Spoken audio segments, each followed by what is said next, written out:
I want to take up with you, I guess, the depth of feeling within the Jewish community. And I'm just going to play a clip of the reaction to your colleague, David Lammy, on Friday here in Manchester.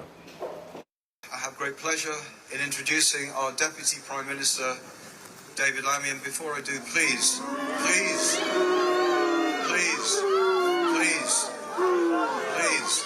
we know how we all feel. We know how we all feel.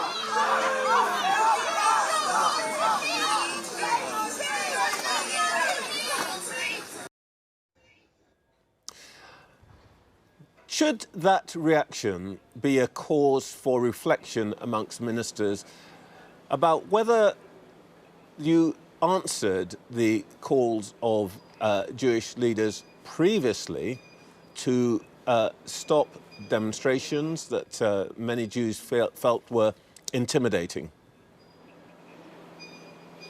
Well, look, I was there with David at that vigil on Friday. We, of course, hear the strength of feeling. I think it's important for government ministers to attend those sorts of community events, even when it's difficult.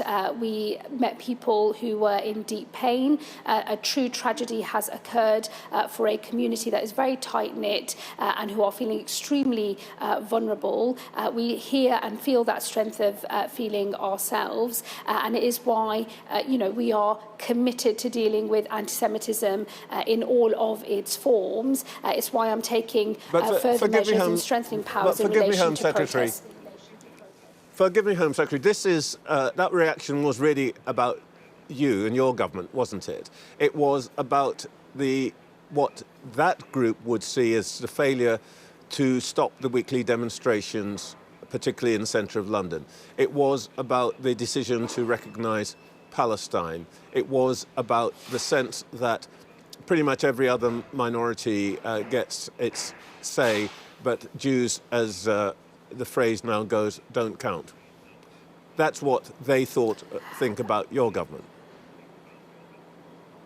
Well, look, I mean, people are entitled to their views, and of course, we were there to hear those views. What I would say is that the attack that took place, the person that's responsible for that attack is the attacker himself. And of course, 4 other people are in custody, and the police investigation does need to take its course. It's important that we don't elide that into the wider questions of what's going on in the Middle East. It is our view, and we've been working ever since we were elected, putting our shoulder to the wheel, doing the difficult and very delicate work of diplomacy to push for peace in the Middle East, because it is our view that the only way to ensure the long-term safety and security of all of the people of Israel and Palestine as well is to push for a 2-state solution. It's why we've recognised the state of Palestine, because we see that as part of the push for peace, which in the end I think is the thing that the vast majority of people do want to see. I appreciate that in terms of reaction